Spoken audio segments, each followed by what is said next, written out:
Fourth आई news, नजर हर खबर पर। Every stakeholder has to be taken account, including the private sector. And as you reiterated, we are involving all the stakeholders. But I think there is some lack in that. Every stakeholder is not properly being looked into. Yes, no, I would agree with what you're saying. I am not saying in any way that the private sector does not have a role in solving the healthcare problem in India. They absolutely do, but so does government, and we have to work together, private sector and government, to ensure a proper solution. Sir, मैं Ayurveda doctor हूँ।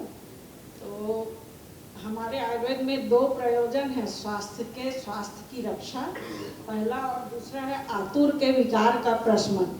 पहला स्वास्थ्य की रक्षा में ये है कि आप कुछ ऐसा करें कि आपका स्वास्थ्य ठीक रहे, जैसे उसमें ऋतुचर्या, दिनचर्या वगैरह आता है। और दूसरा है, यदि आप बीमार पड़ गए तो उसका प्रशमन या उसका ट्रीटमेंट होना चाहिए। तो हम ऐसा चाहते हैं कि हर चिकित्सालय में स्वास्थ्य की रक्षा के लिए, जैसे योग है और दिनचर्या में शामिल कब उठना है, कैसे खाना है, कैसे सोना है, इसको विशेष बताया जाए हर विभाग में स्वास्थ्य के। और दूसरा मेरी एक प्रश्न है सर, आयुर्वेद में 20 साल से संविदा में लोग हैं, अभी तक रेगुलर नहीं हुए हैं, रिटायर्ड के इसमें हैं, तो उनके परिवार का क्या होगा? अब वो लोग पीएससी भी नहीं दिला सकते, तो मैं चाहती हूँ सर कि उन लोगों को रेगुलर कर दिया जाए। ठीक, ये जो आपने प्रिवेंशन की बात बोली है, ये बिल्कुल सही बात है।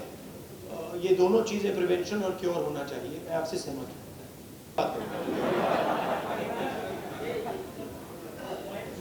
उधर भैया, वो जो महिला है पीछे, आप कुछ बोलना चाहती हैं?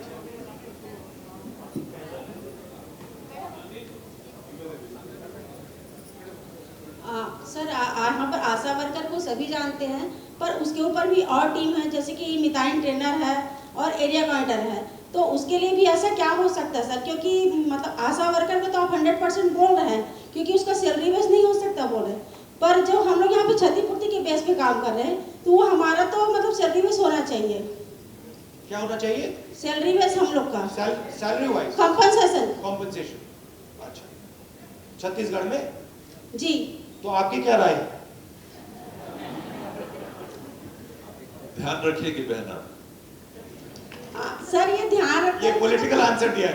हाँ, यही क्योंकि ये हमको हर बार यही मिलते आ रहा है कि ध्यान रखेंगे, पर ये ध्यान रखने वाली बात तो आज से कम 6 से 7 साल से ज्यादा हो चुका है। हाँ। तो प्लीज सर, ध्यान रखने वाली बात स्पष्टीकरण। जन घोषणा पत्र में भी है मितानिनों के लिए और ब्लॉक लेवल वर्कर्स के लिए और आपके मास्टर ट्रेनर्स के लिए। आप जन घोषणा पत्र देखिएगा, उसमें है। जन घोषणा पत्र को हम लोग क्रियान्वित करेंगे। इतना सिंपल सा सवाल है, कॉम्पेंसेशन की। जी, मिलेगा। Thank you sir. सर, पर सैलरी वो उन्होंने कह दिया कि उनकी कोशिश होगी कि मतलब कॉम्पेंसेशन मिलेगा, पर सर सैलरी होनी चाहिए। वही एक ही बात होती है। इस तरह की और खबरों के लिए सब्सक्राइब करें हमारा चैनल फोर्थ आई न्यूज। साथ ही बेल आइकॉन प्रेस करना ना भूलें, ताकि हमारी हर खबर सबसे पहले पहुंच सके आप तक।